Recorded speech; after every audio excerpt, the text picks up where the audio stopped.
gente, aqui quem fala é o Dani. Eu prometi, e de 2025 pra cá, que é hoje, eu estou cumprindo minhas promessas e hoje eu vim aqui fazer uma review com vocês, com algumas informações adicionais do filme Invocação do Mal, de 2013. Já que eu falei que ia fazer uma retrospectiva do Invocaverso aqui, pra gente assistir os hits finais, que marca o final dessa franquia, esse ano, dia 4 de setembro. Então hoje a gente vai começar com o primeiro, que foi Invocação do Mal, de 2013. Então bora, sabe?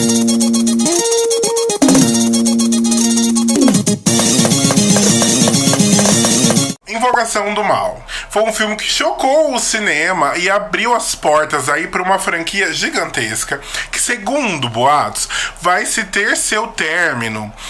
E em 2025, dia 4 de setembro, o Ed e a Lorraine vão aposentar os papéis da carreira e vão se iniciar uma nova franquia de filmes inspirados em outras pessoas demonologistas.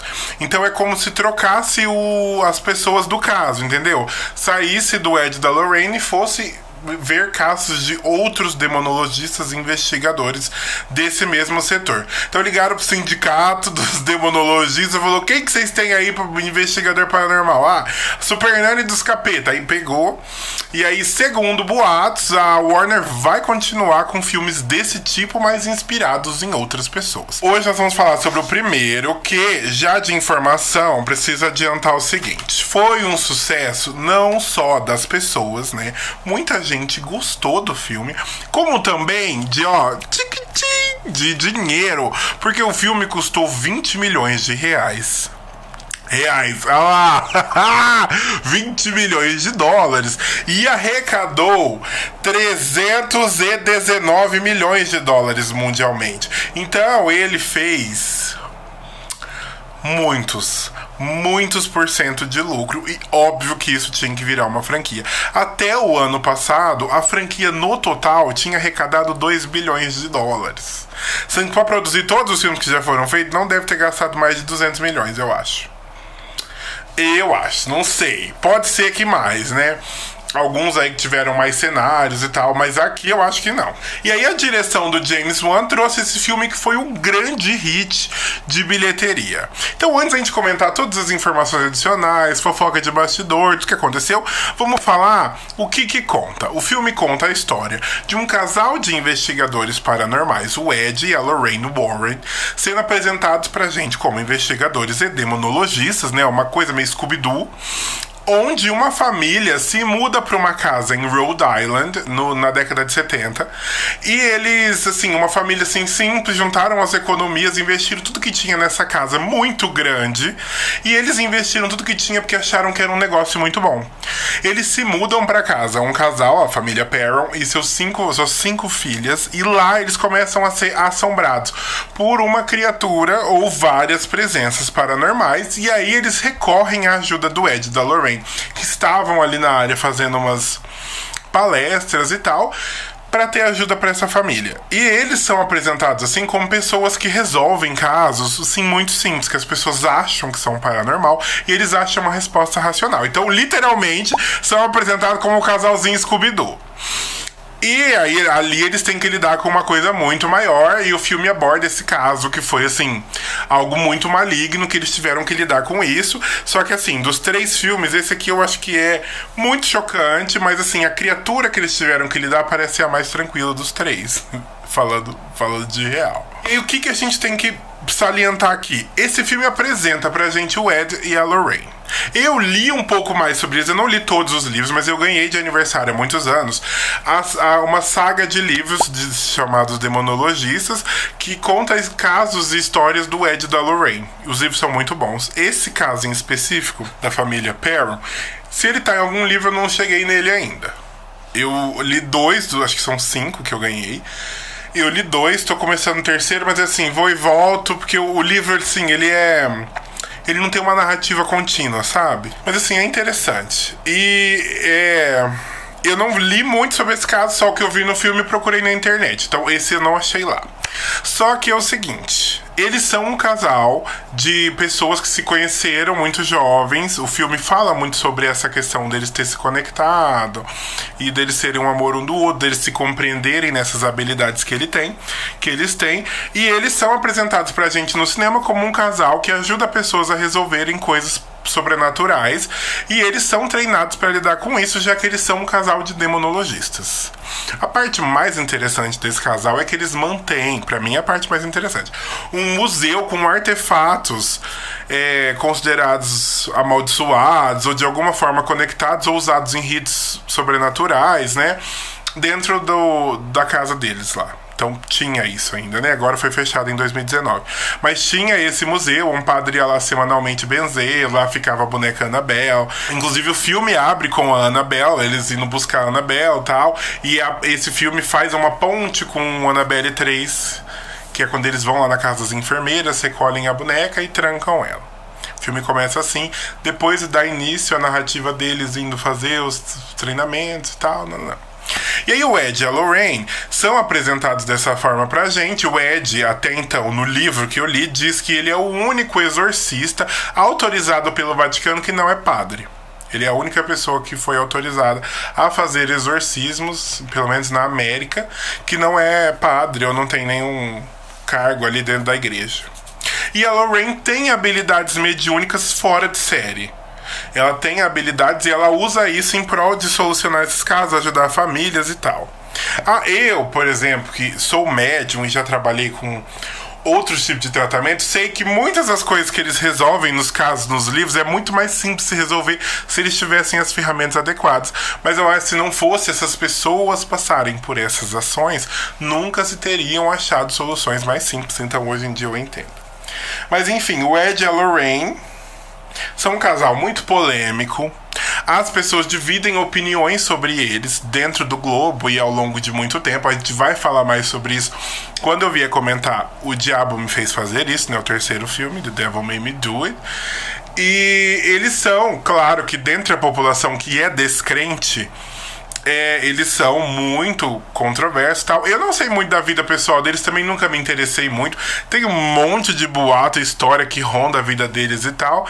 Mas assim, eu me interesso mais pelos filmes. Eu li os livros para ver casos, para ver outras histórias, outras potenciais temáticas que podem ser abordadas e tal. Como eles lidaram com isso, mas assim, eu tô aqui pelo entretenimento. E aí, o que é a parte mais interessante desse filme pra mim? E a gente vai comentar um pouco mais sobre isso.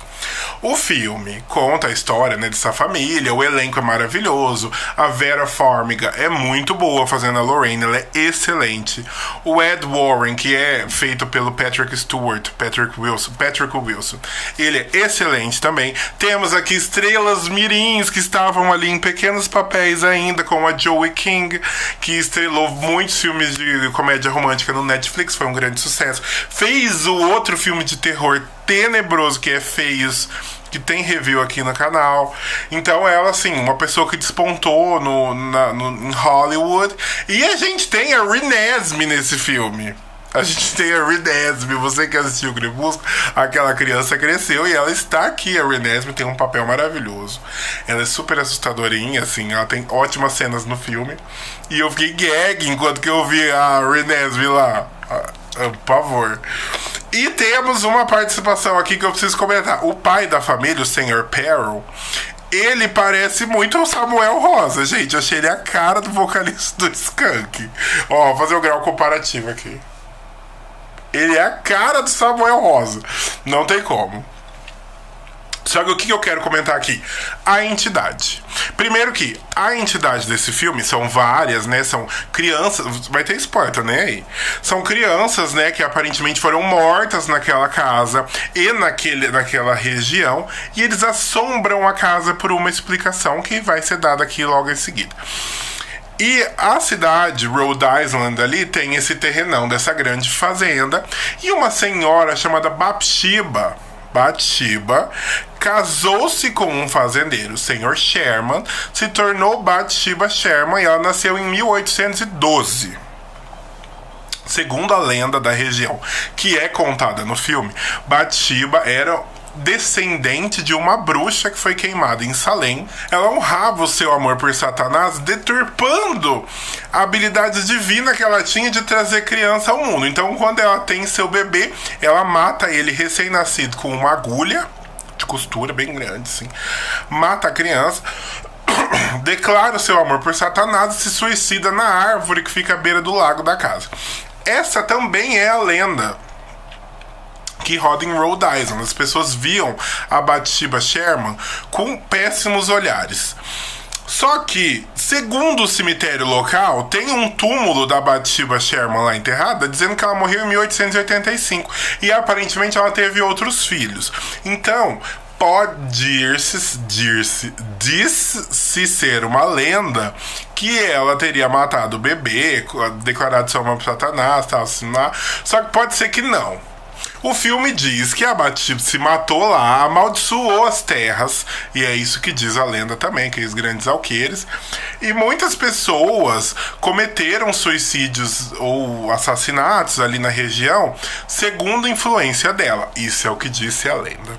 Bathsheba é uma criatura muito assustadora. No filme ela é feita pelo ator Joseph Bishara, ele faz ela assustadora. Não é usado CGI nela, ela é toda feita ali com movimentos efeitos práticos, e ela é assustadora, gente, ela é perturbadora. Ela assusta bem, e é muito bem conectada à narrativa dela, da cidade, como ela faz, influencia. Ela é dita ser um demônio ali dentro, né?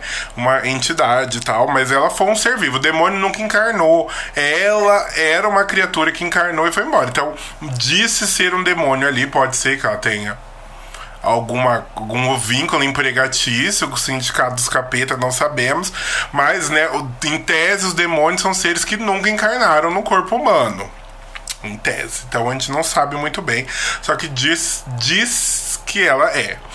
E ela usa dessa energia para influenciar mães a matarem os filhos, que para ela é a melhor forma de deturpar a bênção divina, que é a reprodução, né? Dar-se a vida a um ser humano. Então, para ela é a melhor forma de corromper isso e dar esse fecho em Deus, né? É fazer isso. Então, arrasou no conceito. O Joseph Bishara faz ela de uma forma maestral, perturbadora, assustadora. E o elenco em si é excelente dentro da lenda também. Então, a lenda é muito condizente com a que é dita no filme. A entidade é muito interessante. A ideia dela ser uma bruxa, rodear a fazenda, amaldiçoar o local, influenciar as pessoas, excelente. É um tema interessante, de fácil degustação, super assustador. Eu assisti, fiquei impactado quando fui assistir esse filme, de forma muito positiva, porque eu gosto no cinema e passar medo. Não é qualquer coisa que me assusta. Hoje em dia, eu tenho muito medo de coisa em alto mar, porque experiências traumáticas em praia, então hoje em dia eu tenho muito, e filme de rodovia, então agora tá melhor, assim, pra mim, eu adoro sentir medo, não gosto de sentir medo de alguém enfiar uma arma na minha cabeça, esse eu não acho legal, mas aquele medinho, assim, de ver o filme ficar em pânico e tal, acho tudo, pra mim é super prazeroso. E aí esse filme eu lembro de ir sair em choque, falei, gente, o que é isso? O que está acontecendo? Estou com muito medo, amei. Então a experiência, o filme pra mim é 10 de 10, ele é uma narrativa muito interessante, o filme tem um ritmo muito legal, a gente se conecta com aqueles personagens, se conecta com a família, com a situação que eles estão passando, o ritmo em que as coisas vão acontecendo é muito interessante, o desfecho eu não acho tão excelente, mas eu acho ele credível, só que eu acho que a resolução é um pouco assim, muito... Entendeu? Parece que é algo que não vai ter jeito e eles resolvem aquilo facilmente. Diz que quando você chama um demônio pelo nome dele, ele é obrigado a responder e vai embora. Eu não tenho certeza disso, mas ali diz que é. Eu acho que pode ser um demônio que se passava pela Bathsheba, né? Já que ela trabalhava em grupo, pode ser que ele usa essa personificação. Mas eu achei fantástico. Essa lenda eu achei em 2 sites específicos. Nenhum deles é um site historiográfico e tal. Mas ele tem fotos e tal, arquivos. É um site em inglês. E eu achei super interessante. A história que é contada fala sobre o túmulo, fala sobre a família dela. Só que não fala exatamente se aquilo é real, diz ser uma lenda. E eu achei interessante. Pode ser que seja simplesmente uma entidade se passando por ela. Também não sabemos. Pode ser que isso aqui foi gente enchendo de lorota porque não gostava da Batsheba de alguma forma, porque ela tinha um nome Kant, né? Também não sabemos. Mas morou-se uma mulher com esse nome naquela fazenda. O filme usa dessa história. O filme é baseado num caso real. A família Perry morou lá. Teve tudo isso e aconteceu. De backstage, a gente tem umas historinhas que rondam aí. Não tão interessantes quanto a de O Exorcista, né? Que morreu gente, pegou fogo lá nos negócios das caixas, enfim. Também não tão misteriosa quanto aquela suposta pessoa que se matou no set de O Mágico de Oz, mas são as seguintes informações. A Jo Kim, Lily Taylor, que fazem a mãe e uma das filhas, elas começaram a ter hematomas durante as gravações do filme. Hematomas, assim, inexplicáveis, nas duas, em mais de um lugar.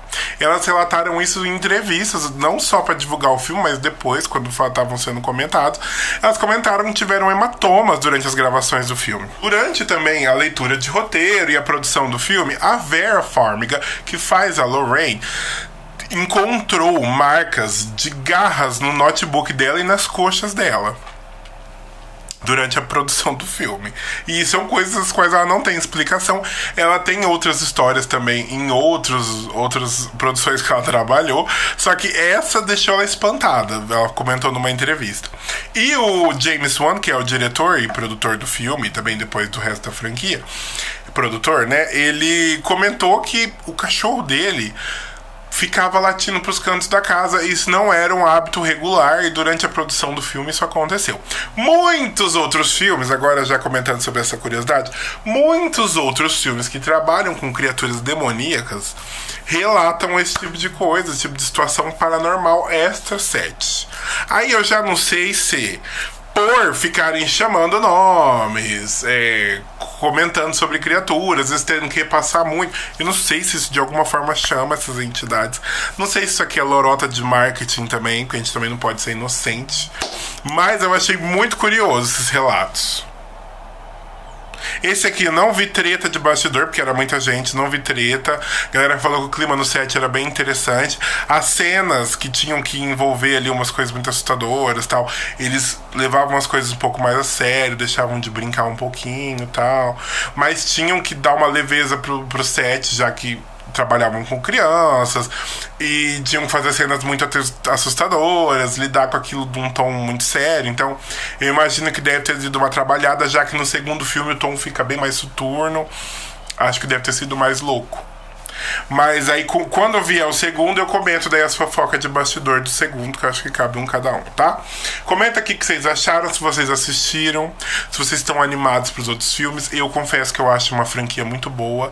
O terceiro, que é o que divide mais opiniões, é um dos meus favoritos. Eu vou comentar mais sobre ele lá pra frente. E aí depois a gente se fala, gente. Não esqueça de curtir, de compartilhar, de se inscrever aqui no canal. E é isso. Beijos.